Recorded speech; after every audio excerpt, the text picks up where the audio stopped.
What do you like? Tell me what you like. There's value in that because it almost gives the brain like a vacation, right? Holistic health is completely underappreciated, but so critical. Eating whole foods, and the key is just to find something that you really enjoy. Welcome to the NAMP Nourishing You podcast. I'm Kristen Burkett. And I'm Diana Wally. We're your hosts for NAMP's podcast dedicated to connecting holistic health enthusiasts with each other to share practical information from the holistic wellness space for enhanced vitality. Diana and I are master nutrition therapists, board certified in holistic nutrition with private practices and an online joint venture that supports clients and practitioners as they strive to reach their full potential. We're honored to be hosting this podcast for NAMP and connecting our listeners with the latest in holistic wellness. And if you enjoyed today's show, help us out by commenting below, liking this video, and subscribing to the channel to help us spread the word.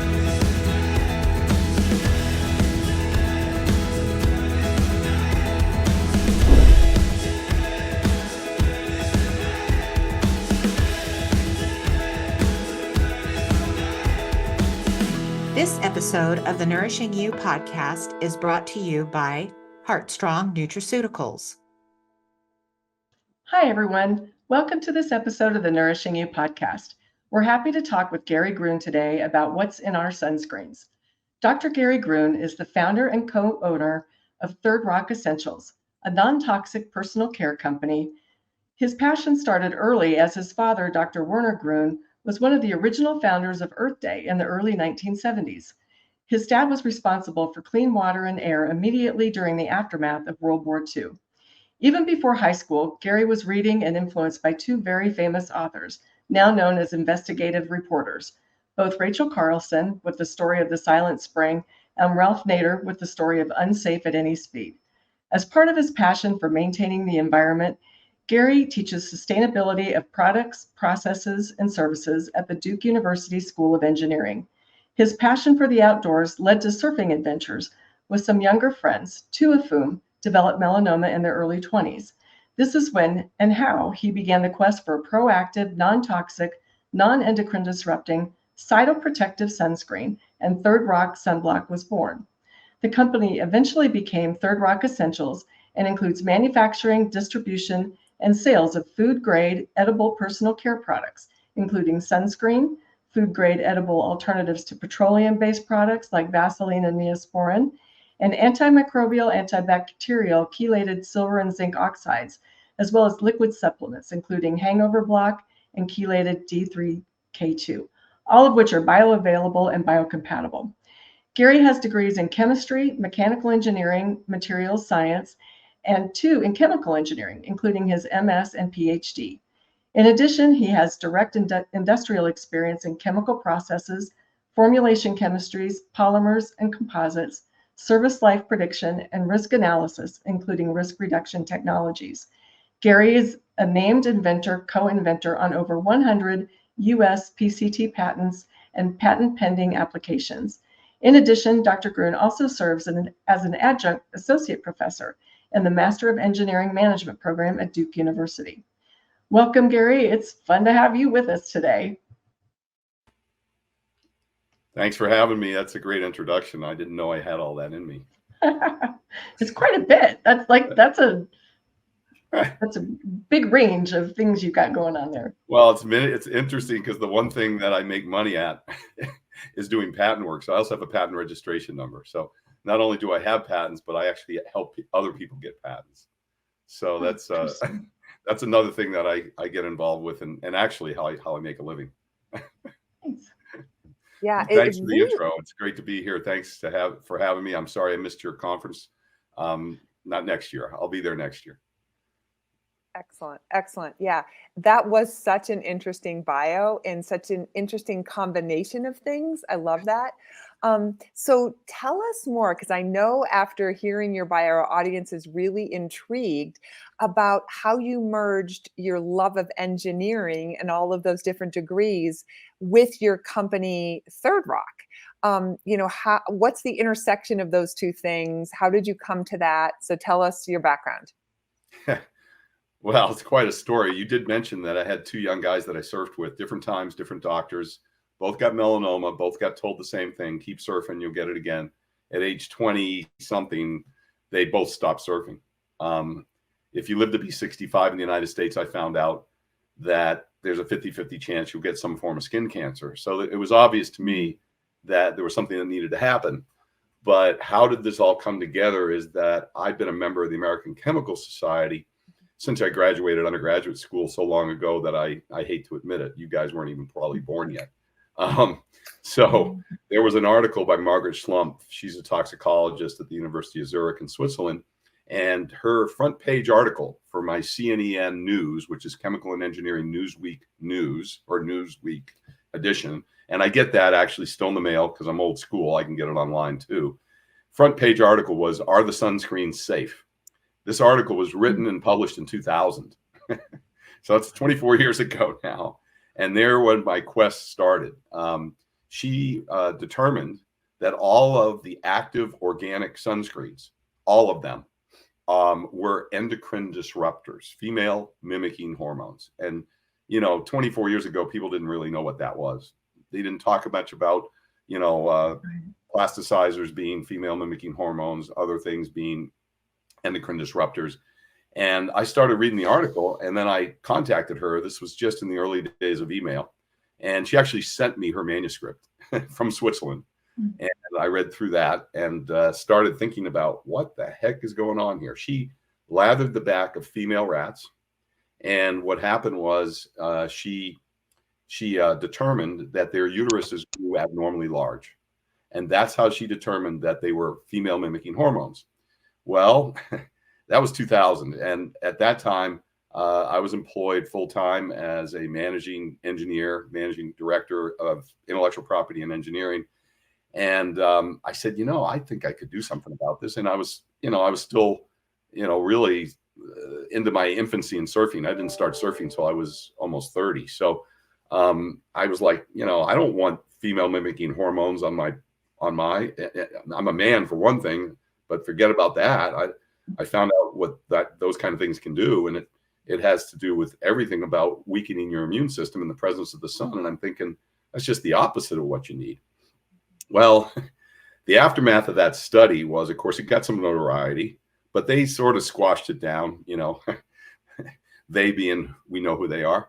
And so the Danes, I call them the crazy Danes sometimes, the Danes decided they were going to take all the sunscreens off the shelf in 2001.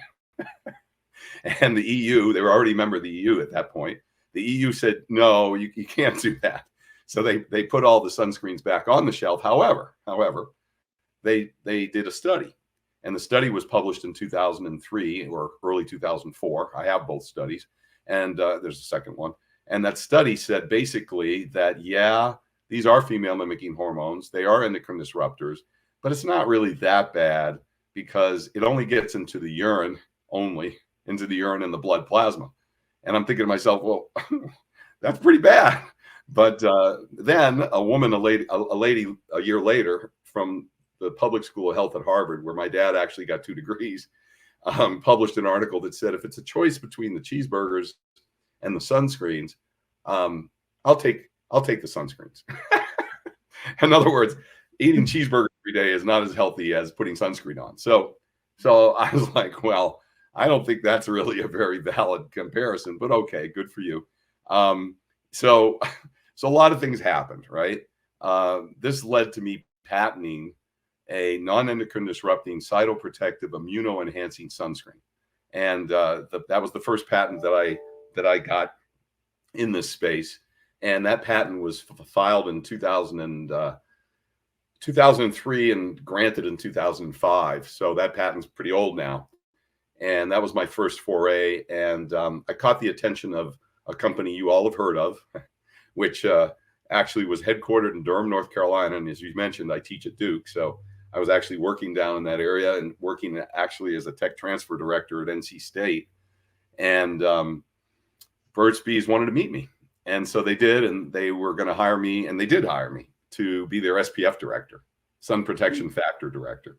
And I had not formulated the product except in my garage, literally. And so I was trying to figure out, how do you do this? How do you make sunscreen that's healthy, that's non-toxic, that's and eventually food grade edible. Because if you can't make it food grade edible, we say if you wouldn't put it in your mouth, why put it on your skin? Your skin's your largest organ, right? So everybody gets that now. But, 20 years ago, people were like, who is this crazy guy? And what's he talking about? And people would say, well, why would I put sunscreen in my mouth? And of course, you don't think about the fact that infants and small kids, they put everything in their mouth. It's just normal for them, right? They put their feet in their mouth, So anyway, fast forward, Burt's Bees got sold to Clorox in 2007. And it didn't go too well for me. Contractually, my attorney said, look, just make it yourself. Don't worry about them. You got something here that's really cool and different.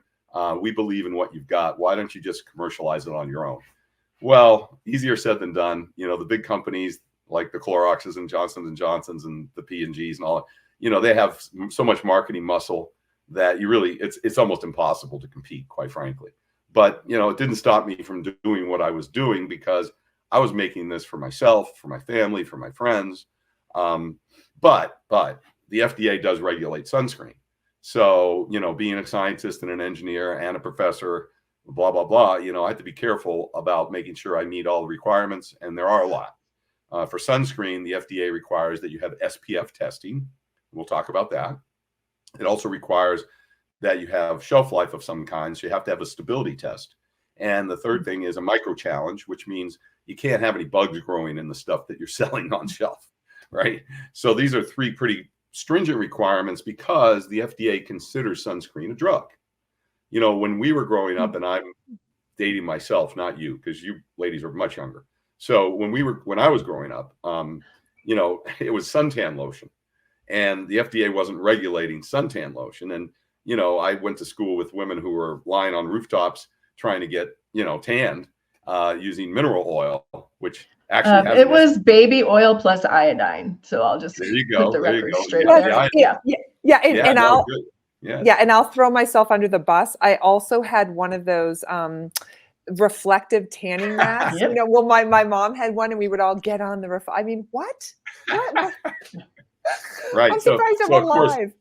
So of course, is there any reason why people that are in their 60s and older are getting skin cancer? Right. So you were magnifying the effect. But the thing I like to say about that is there's a lot of different things that have happened in the last 50 years in the sun industry. One thing is our planet's ozone layer is not the same. So the sun intensity is different. That's one thing. The other thing that you have to consider is the fact that, those products were not made to do anything really to protect your skin. They were made, so that you could get tanned, right? And fast forward to 2000 and let's see, 6 or 7, and Dr. Eric Bernstein, who is the leading dermatologist on the East Coast, he's got 100 patents. He's got 400 publications. He runs 3 laser clinics, and he happens to be a Duke MD. So he doesn't teach at Duke, but he has clinics up in the New Jersey area. Anyway, the reason I bring him up is he had a photobiology conference. He invited me to that to speak because I was the only person at the time talking about female mimicking hormones not supposed to be in sunscreens in the United States, and I was the only non-MD there basically. And he talked about tanning your hide. People don't think about leather when they think about their own skin, but leather is made from animal skins, right? And it's usually done in the sun. So, the sun will fry you and will tan you. And if it tans you too much, you're going to have awfully wrinkly, horrible looking skin at a young age. And of course, we've all seen people like that. And it's just horrible to see because it probably means that their overall health conditions aren't very good. But anyway, getting back to the story. So fast forward till about 2010, 2012, and I finally really commercialized the product. In other words, I made something that was shelf stable. I made something that was zinc only. I made something that was food grade edible, and I used just raw materials that you could buy off raw materials that you could get that would be a product that you could actually put in your mouth. And the difference is that there are a lot of people that then started copying what I did and started making mineral sunscreens. So we've heard about mineral sunscreens as opposed to organic, quote unquote, organic sunscreens. The reason they call them organic sunscreens, just to be clear to your audience, is it's carbon, hydrogen, and oxygen. So carbon, hydrogen, and oxygen means it's organic. Now, we're organic beings. So, but this has nothing to do with organic food whatsoever. It's just they call it organic sunscreens. And again, those were all found. Those are like things like methoxycinnamate, the salicylates, oxybenzone, avobenzone, which is for UVA, and we'll talk about UVA and UVB in a minute. And of course, I was saying, look, I can't have any of those, right? Non-endocrine disrupting, right there, you can't have any of them. Turns out that the non-actives, so the non-active sunscreen portion of the sunscreens that are made are water and oils and emulsifiers, most of which are also toxic. So, and have endocrine disruptors in them like parabens and PABA, para-aminobenzoic acid. And so I couldn't have any of that in there either. So when I started trying to do this, I started just asking formulators who were already in the space to make the product for me. And they would send me samples and blah, blah, blah. And none of them, it was all off the shelf stuff that was all, unfortunately, endocrine disruptors. Now we found out how to test for that. And I'll talk about that too. First thing I think I should say though is SPF. So most people don't really understand SPF. SPF is sun protection factor. A lot of people don't even know that. They just know, I want a high SPF. I want something that's higher than, 30 if I can get it. Turns out the new FDA regulations, which are new as of 2011 now, the first monograph came out in 1978, the second in 2011. They haven't had one since. And that says you can't make sunscreen that has any higher than SPF 50. But the big companies are still selling SPF 80, 90, and 100. Yeah. So Yeah, I've seen that. So take it for what it's worth. They're not following the FDA guidelines, okay? And these aren't just guidelines; these are regulations. Anyway, sun protection factor. What does that mean? Well, you two ladies and myself, we're Caucasian. If we go outside in the sun in Virginia Beach, where I am today, where there's no clouds in the sky and it's almost 85 degrees, in about 20 minutes, we're going to start turning pink. And so the way SPF is calculated is how much time does it take us to turn pink? And you multiply that by the time that it takes you to turn pink with the sunscreen on. So 20 minutes, let's say, to turn pink, times, let's say 30, just make it simple. 30 times 20 is 600 minutes of protection. But here's the clincher.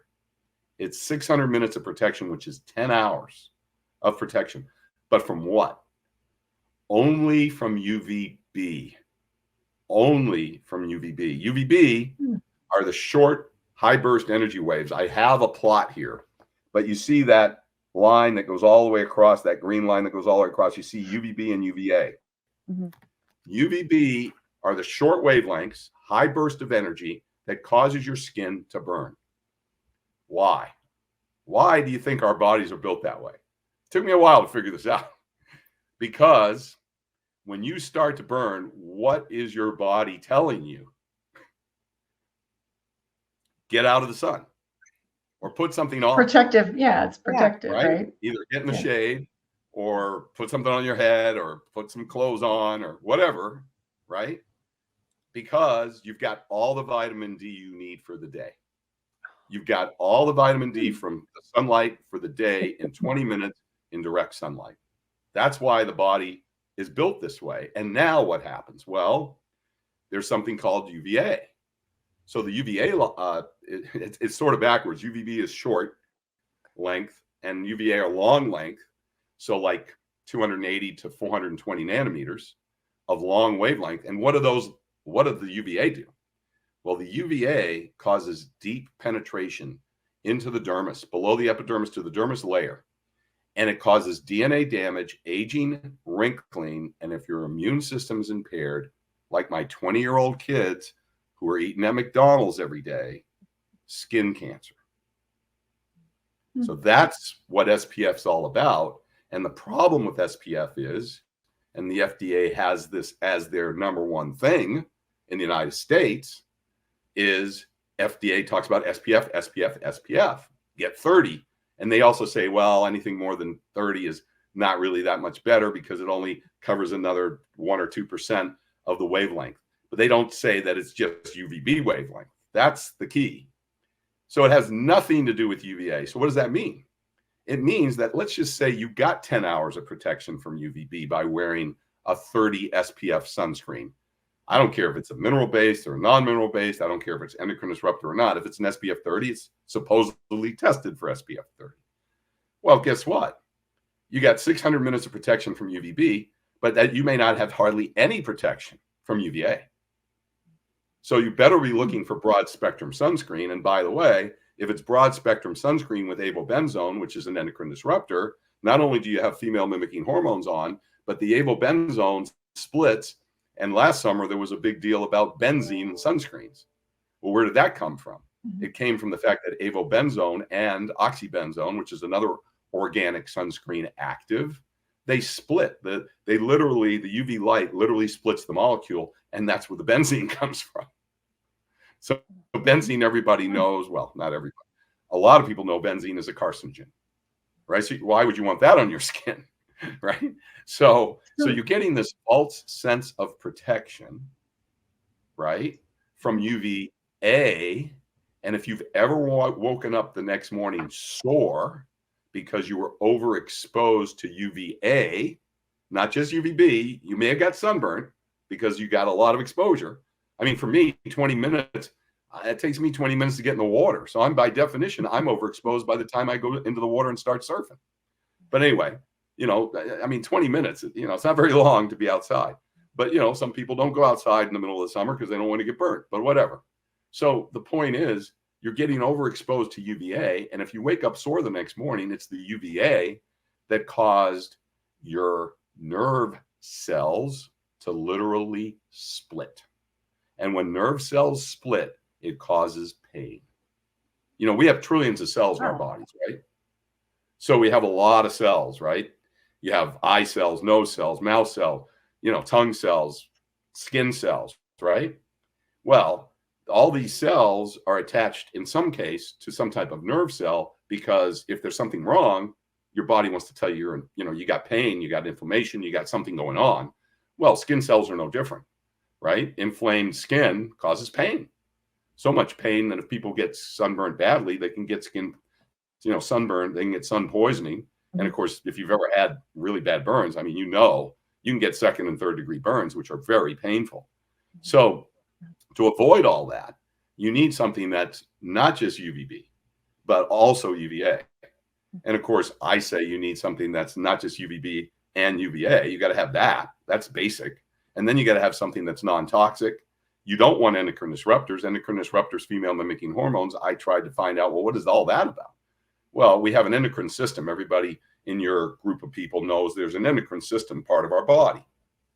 Well, I'm a chemical engineer, as you mentioned. I'm a PhD chemical engineer. We're black box people. Garbage in, garbage out, right? If you eat well, if you maintain your liquids, if you stay hydrated, blah, blah, blah, right? Then what happens is the black box inside the black box is taken care of. That's your body. And what you bring in and what you go out, what goes out will effectively be handled by your body. But with endocrine disruptors, it's disrupting the endocrine. So what does that mean? Well, think about it. Any of your organs are endocrines, the skin included, but kidneys, liver, spleen, you name it, go down the line, tissues, breast tissues, prostate tissue, whatever. They're all being affected by the fact that they need to get rid of toxic waste, basically, over time. You're breathing, you're drinking, hopefully good stuff, hopefully eating good stuff. But anyway, your body's you're going to urinate, and you're going to have bowel movements, and that gets rid of the waste. Well, think about this. In the presence of the sun, which is the biggest free radical generator on the planet, right? The sunlight is a free radical generator. And now your body's being exposed to that. And now you got stuff on your skin that is inhibiting your endocrine system, which by definition means it's weakening your immune system. So now you're weakening your immune system since the sun by using sunscreens that are toxic. And of course, I'm picking on those because most of them are or have some toxins in them. So you're not perspiring the way you would normally perspire. You're not getting rid of you're not discharging things the way you would. So you're not urinating the way you should be. You're not perspiring the way you should be. And maybe you're not even having bowel movements the way you should be, okay? Because you got stuff on you that is inhibiting your endocrine system. It's an endocrine disruptor. It's disrupting the endocrine system. By definition, that's what that is. So now, holy cow, right? So now you're being exposed to this free radical generator that can cause skin cancer if your immune system's impaired. And your immune system's getting impaired by the stuff that's supposed to be protecting you from getting skin cancer. So that's a lot.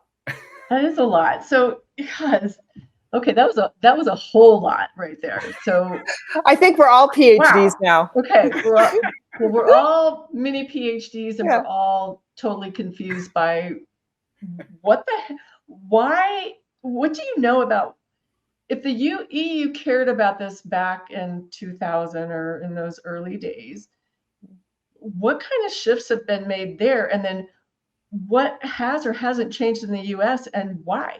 Like, the studies are there. What's going on? What do you know about that? No, it's a great question. So what's changed is that the world, the US part of the world, has not changed their obsession with SPF. I blame that primarily on the FDA. I'm sorry, but that's true. Europe knows about UVA a lot more than we do. So the Europeans, especially, and the Asians. So, women in Japan, Korea, China, they don't like to get tanned. They want to have a very porcelain looking skin. In fact, my dermatologist is from Korea, and she's a porcelain doll looking person, right? Beautiful skin, but white complected, and she would never really ever think about trying to get a tan. So UVA is known about in the rest of the world. UVA in the United States is not the big deal. It's the SPF thing, which is UVB. That hasn't changed. What has changed is that there are other people out there making mineral sunscreens, a lot more of them, and a lot more mineral sunscreens than ever before. When I started in 2020, 21, 22, I was given so much pushback. I said, look, I am making a zinc oxide only sunscreen. And everybody who was in the industry said, you can't do that. Not possible. Which, of course, if you're talking to somebody who likes a challenge, right, you don't tell them that. Right. So I started making zinc only sunscreen and found out a lot of problems with making zinc oxide only sunscreen. One of them was that zinc oxide only sunscreen left me with one company that was making nanoparticle zinc oxide, which was BASF at the time. They still do. It was called Z-Coat. Found out about that and started incorporating that in my sunscreen formulations, plural, because I must have made 100 of them before I got one that even came close to being commercialized. And of course, you have to understand, with all that education and knowledge that you said I had at the beginning of this podcast, is I'm not a formulation chemist by training. I understand chemistry, I understand engineering, but I didn't understand how to make sunscreen. And I certainly didn't spend my career making sunscreen. So I started from scratch, like I said, in the garage. So what I found out was that there's a real problem with mineral sunscreens, and they're still existing today. And that is, some of them, when you put them on, you become Bozo the Clown. They're white, right? They go everywhere. It's like the biggest complaint about, especially the ones that say they're zinc oxide, and you turn white. And I said, well, I can't have that. Skin white. Yeah. Right. It makes your skin white, and it makes you look crazy. And who would want to, nope. And when we started making it, we had that same problem.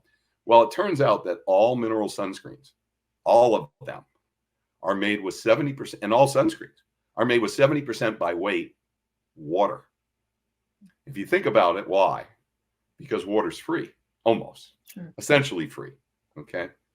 Well, I found out that when you take zinc oxide or titanium dioxide, those are the mineral sunscreens that are allowed by the FDA. The FDA allows up to 25% by weight of either TiO2 or zinc oxide, or both, but you can't have 50%. It's 25% total, okay, by weight. That's a lot. But you can't go higher than that. So it turns out that when you put that in water, zinc oxide or titanium oxide, they both become hydroxides. What does that mean? So zinc oxide is a metal oxide. Titanium dioxide is a metal oxide. They are not hydroxides. they become hydroxides when they're put in water. What does that mean? It means they become salts. Okay. So when you've taken your mineral sunscreens, I bet you still have some somewhere, and you squeeze them and they've been around for a while, they literally turn into toothpaste. They're salting out. That is the term a chemist would use. They're salting out. Because over time, that water is changing the zinc or the titanium oxides into hydroxides. Does that make sense? Yeah, I think so. Wow. Yeah. Right? So it's becoming like toothpaste because it's getting thick. It's getting the salt is causing it to turn the viscosity. It becomes much, much more pasty and more whitening. So now I had to figure out, how do I keep zinc hydroxide from forming in the first place? Not an easy challenge. You know that I'm a polymer science by training. Journal of Polymer Science is also a Japanese journal in polymer science. And I found a 1972 journal which showed me that zinc oxide turned into zinc hydroxide everywhere except below a pH of 3 or above a pH of 9.5. So now I had a clue. So I said, well, I'm not going to make an acidic version. I'll make an alkaline version, right? So I made a zinc oxide version where above 9.5 pH, it can never turn into zinc hydroxide. It can never salt out. It can never become a white pasty toothpaste, ever. And this is big, and that's where this plot comes back in. You can see what happens. So that green line that goes all the way across from UVB to UVA, that's a pure zinc oxide absorbance curve. The blue and the red is everybody else's absorbance curve. That is mineral based. And you see what happens. The zinc oxide changes into zinc hydroxide, and you don't have the same efficacy in the UVA range. UVB, remember, on that left side is SPF. UVA has nothing to do with SPF, but you see what happens. So you don't have the same UVA absorbance capability when you make the salt. Heartstrong Nutraceuticals is a nutritional supplement company with a patent-pending protocol of natural products scientifically shown to support the body's natural ability to dissolve unwanted plaques. Based on years of scientific research, Heartstrong's approach provides inexpensive and viable options to pursue optimal health. So So before, how many? Sorry, go ahead. yeah, no. I was just going to say, we definitely want to get into what to look for, like the great products, so we can give our listeners some good practical advice. But if you Sure. could speak real quickly to the environmental impacts that most traditional sunscreens have on the environment, because I know we have a lot of people really interested in the environment these days. And I know when I've been on vacation, I've seen sunblock that says reef safe and that sort of thing. So yeah, what kind of impact do these have on the environment, these regular sunscreens? Great question. And so the answer to that question briefly is that all of the organic sunscreens, quote unquote organic, which are endocrine disruptors, all will harm the reef. There's even a company out there that calls themselves reef safe, and it's not. I figured not. there were shenanigans. Yeah. Oh, it's a lot of shenanigans, and they've been asked to stop doing it, and they wouldn't stop because they're well known. Right. Turns out that even the mineral sunscreens, most of them don't work too well on the reef. What you have to understand about reefs is they're living organisms. And so I've actually worked with the Coral Reef Foundation down in Marathon Key, Florida, and I met a couple that were developing new ways to grow coral reefs at a 10x times the normal rate by building basically matrix cages so that the coral had something to, coral starts with bacterial or microorganisms that then attach to something and then grow, exponentially larger. And what they found was, what I was making at the time was, is glycerin based. And glycerin is actually sugar. It's a long chain sugar. So it actually was not just reef safe, it was reef edible. So it was actually helping the reef grow, which is, just the opposite of what's going on. Now, zinc and titanium also are not necessarily reef safe per se, but way, way better than the endocrine disrupting parts. Now, unfortunately, there are a lot of mineral sunscreens, titanium and zinc oxide sunscreens in water that also have toxins in them to make them feel good and look better and not be as white. So there's a lot of ways to play those games. And I would just advise everybody listening to the podcast, all your peeps, is look, if you read the ingredient label, it says it's an INCI, they call it INCI, the INCI label on the back, which, by the way, if it's an FDA approved sunscreen, it has to have an INCI label. So they have to list the ingredients. Now, unlike food, with personal care products, you don't have to list the ingredients in the order in which they exist in the substance. So, honestly, if they were to do that, the first ingredient for every sunscreen, except the one we make, would be water, because it's 70% water. But you don't see that usually. Sometimes they're honest and they put water first, but they don't have to. They don't. They can put water last. But the point being that if you see something in the INCI list that you can't pronounce and you don't know what it is, then the chances are you probably wouldn't put it in your mouth. And again, I say if you wouldn't put it in your mouth, your skin's your largest organ, you shouldn't be putting it on your skin. I mean, it really, to me, is that simple. Now, when I wrote my patents, and because I do patent work, we're lexicographers. We have to make up our own words, or at least describe things in words that other people can understand, because otherwise the patent has no validity. Well, I had to describe the sunscreen as using earth-grown ingredients only. So non-synthetic. And of course, I was working with Burt's Bees, later on. And of course, Burt's Bees was all about, non-synthetic ingredients, whatever that means. Right. Unfortunately, that's a marketing term too, because I don't know about you ladies, but I've never seen a pool of almond oil on the planet. So even almond oil is made from almonds, which is, squeezed almonds, right? Either mechanically pressed or hydraulically, hydrolysisly made using hydrolysis. So the point being, you have to be careful about, when you're a scientist and an engineer like I am, you have to be careful about what terms you use to describe what it is, because the marketeers are everywhere, right?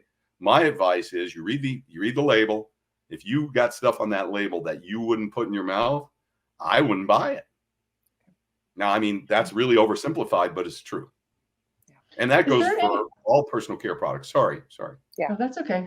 Yeah, absolutely. And, I think finally, people are starting to talk about personal care products more regularly and the toxins that are in there. And so hopefully this conversation, people will take this beyond just the sunscreen, because it applies to all of them. But, yes. Related to the ingredients that you're discussing, and you mentioned zinc oxide and titanium dioxide, is there a difference between the two of those as to why one is better than the other?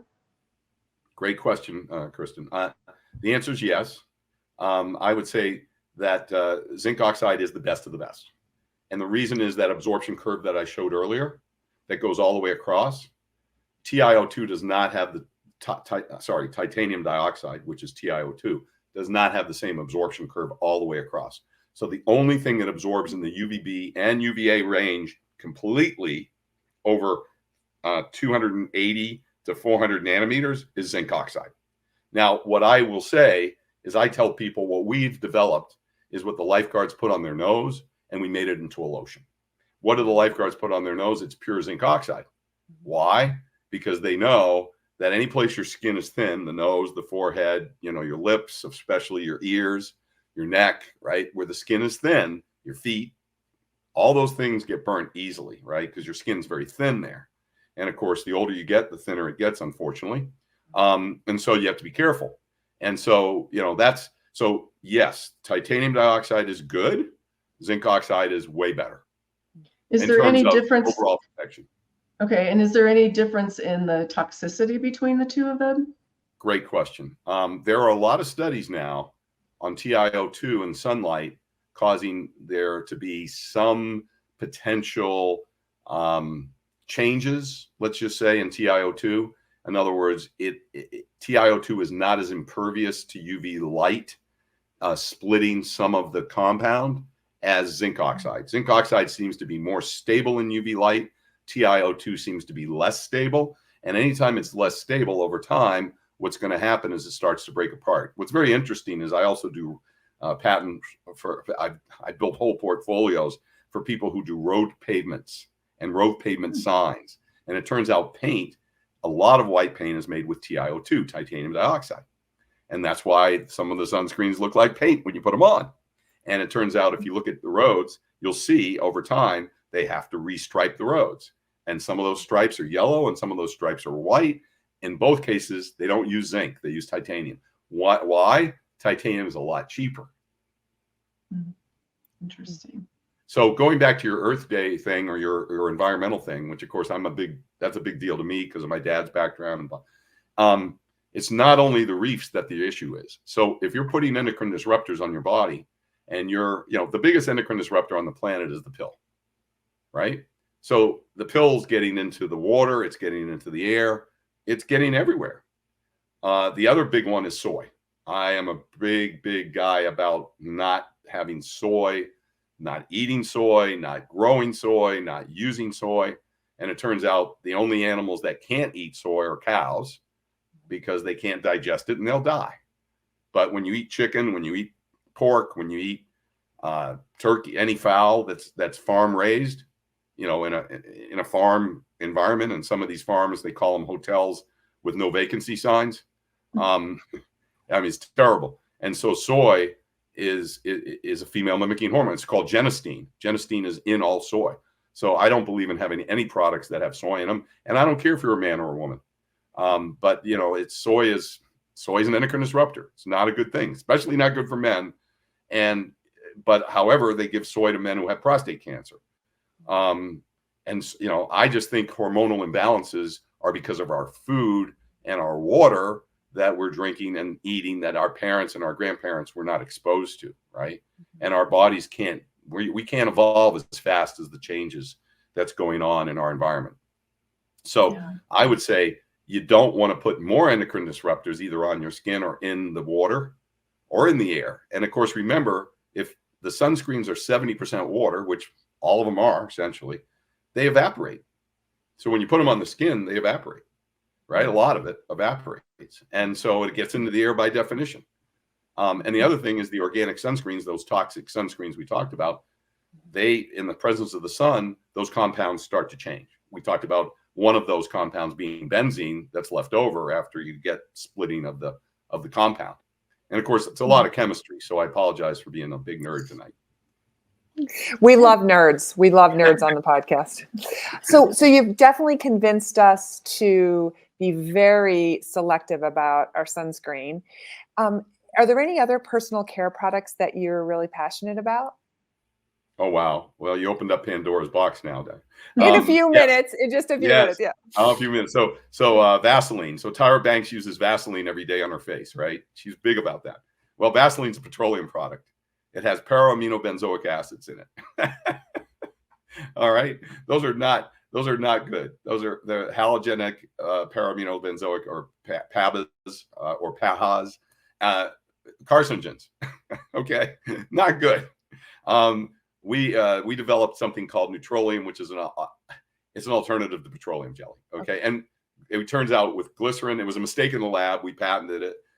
We took glycerin and something called pteroglucoside, which is a plant fat, and we came up with something called Neutrolium. It happens to be a mistake because we were making the sunscreen and everything grew out of my sunscreen. All 30 other products we make came out of the sunscreen, knowledge from the sunscreen.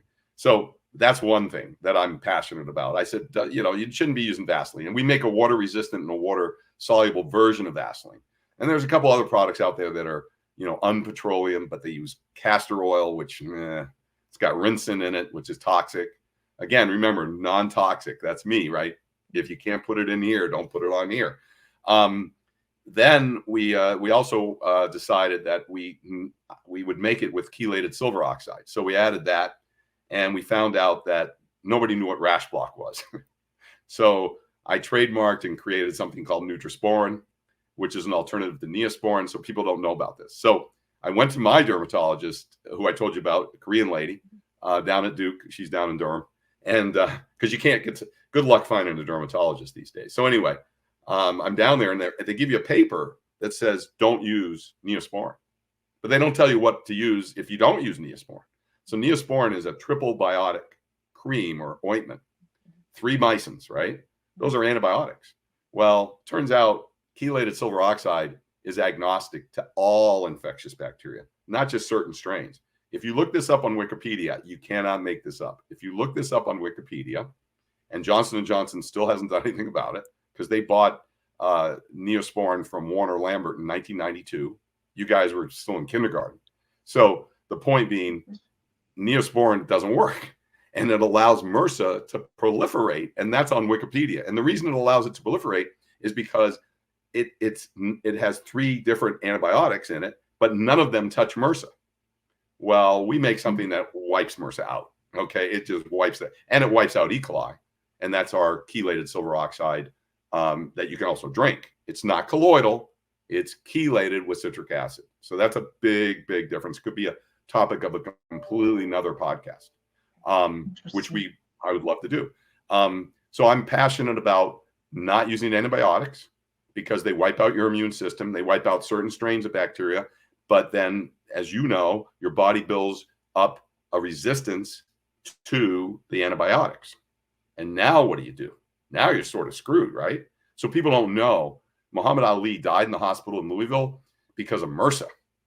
But if the hospital had released that information, they would have lost their funding from the state and the federal government. So it's terrible what happens. And people associate MRSA and E. coli with dirty environments. Well, I got news for you. You probably remember Chipotle almost lost out completely 3 years ago with E. coli poisoning. Jack in the Box is a company out in California that is still in business. I can't believe it. People die from eating their hamburgers because of E. coli poisoning. So, infectious bacteria. The other thing I'll say about that, because I know we're going to run out of time and I can keep talking forever, and you guys have questions. So, infectious bacteria is the root cause of a lot of cancers. So I always ask people, how many different types of cancer are there? And everybody says a lot. Well, how many different types of infectious bacteria are there? Same answer, a lot. So it's a proven fact. You can look this up on PubMed or any of your scientific papers, white papers, whatever you want to call them. I've published over 150 papers in the science and engineering world. You can look this stuff up. Stomach cancer, E. coli,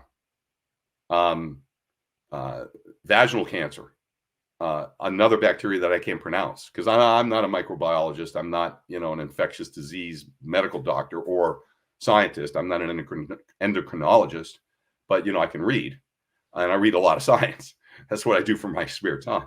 So I don't read novels. I should, it'd probably make me a better person. But anyway, what I was trying to say is, vaginal cancer, there's the vaccine for vaginal cancer, which, a lot of moms have problems because their teenage daughters, do they take it? Do they not take it? What do we do? It's a proven vaccine. Well, it turns out it's 99.99% effective. In other words, women who get the vaginal cancer, what do you call it? The vaccine. HPV. HPV. Thank you. Yeah. So the women that get that, they don't, 99% more don't get vaginal cancer. Well, why? And the answer is the vaginal cancer is caused by the bacteria. And what happens is the vaccine wipes that bacteria out. So to me, I'm very passionate about not using endocrine disruptors, which means no soy. What you do for you taking the pill or not, that's a private matter that I won't even go there. If you want, if you want to take the pill, take the pill. But the point is, it does change, your whole system. And so it's supposed to. I'm passionate about keeping those things out of the environment, and I'm passionate about keeping those out of food. And I'm passionate about making sure that you don't take antibiotics when there are other choices that will work. Sometimes antibiotics might be the only possible course of action, depending on what it is you got. But boy, I've had a lot of success with both silver and zinc. And in both cases, I chelate them, which is a mild reaction. I put silver together with citric acid. It's not colloidal. There's a big difference. And I put zinc together with L-arginine, which is how I protected my zinc from becoming zinc hydroxide, which we talked about, 30 minutes ago. So does that help? Yeah. I don't know. Yeah, Yes. it's a lot, and it's, but I think you did a really good job of explaining, a lot of hard science, but in a way that we can relate it to why it matters, and down to the basics of what to avoid and what to look for, and the reasoning behind that. So it really does help. And I think bottom line in this is we all individually have to care about what's in our personal care products, because the FDA, whoever's regulating, is not going to take care of it for us. The U.S. has only banned, I believe, 11 chemicals, where over 10,000 have been, 1,300 have been banned, and the EU have been restricted. And there's over 10,000 chemicals that are used to formulate in our cosmetics and personal care products. So that's way more than we're going to be protected from. So if we don't care about it, it's on us, because there's no one really out there watching it for us. So we're grateful for people like you that care, that saw something happen to your friends and decided to do something about it, decided to dig into the research, and didn't just say, well, if it's on the shelf, it must be okay, which I think a lot of us want to default to, because it makes our lives so much easier. And we feel like we should be protected and there should be somebody out there watching for us. But the fact of the matter is, that's not the truth. That's not where we're at. So we have to care. So, well, it's great that you know that. Thank you. So I don't know if you and your audience would know, but when the FDA was formed, it was the 1920s, and the cosmetics industry was like the pharmaceutical industry is now, very powerful. They made a lot of money. Excuse me. They made a lot of money, and they had a lot of influence in Congress. So they had big lobbies, and the FDA said, well, we're going to form and we're going to control everything. And the cosmetics industry said, you can do whatever you want, FDA, but you're not going to control us. So the FDA to this day has been trying to infiltrate the cosmetics industry with no success. So, and I'm part of the National Products Association, and we go and we do a lobbying day every year in Congress. I haven't gone the last couple of years because of COVID, but anyway, I could tell you that if you take that and you project that out, it's also true for personal care products. So the FDA doesn't really regulate personal care products. They regulate some substances, as you mentioned, which they've tried to ban. There's so many different ones that are still out there that are toxins. It's sort of, just it's unconscionable, I would say. The problem is the FDA has problems with, people taking white pills and dying. So they got a lot of bigger problems to deal with than, shampoos or toothpaste or, shaving cream or, medical devices, that don't work, hip replacements, knee replacements. They have to regulate all that stuff.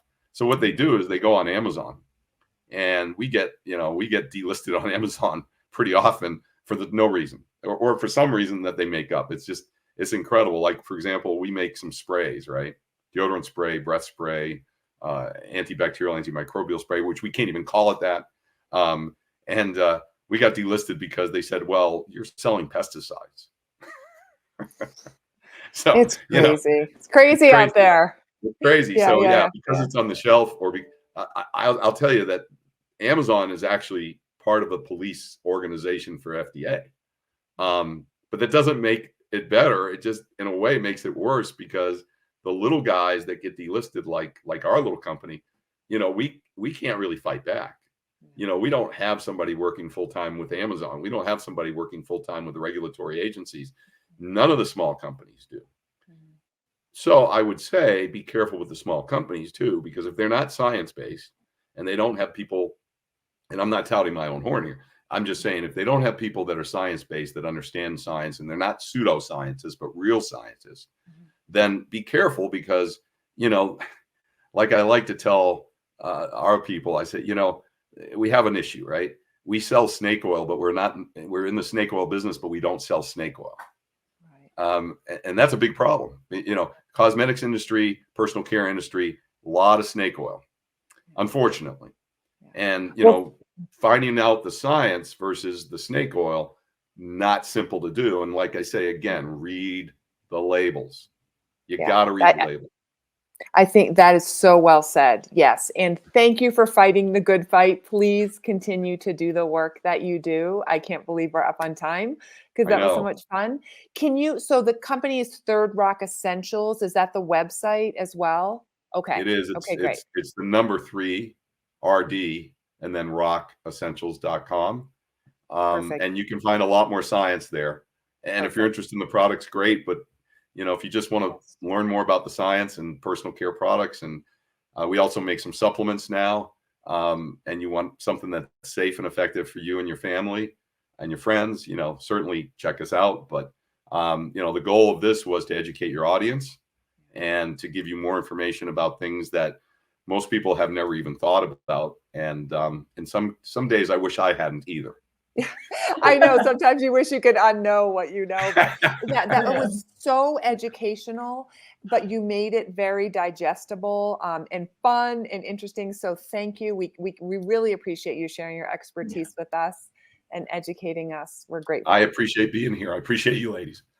Excuse me.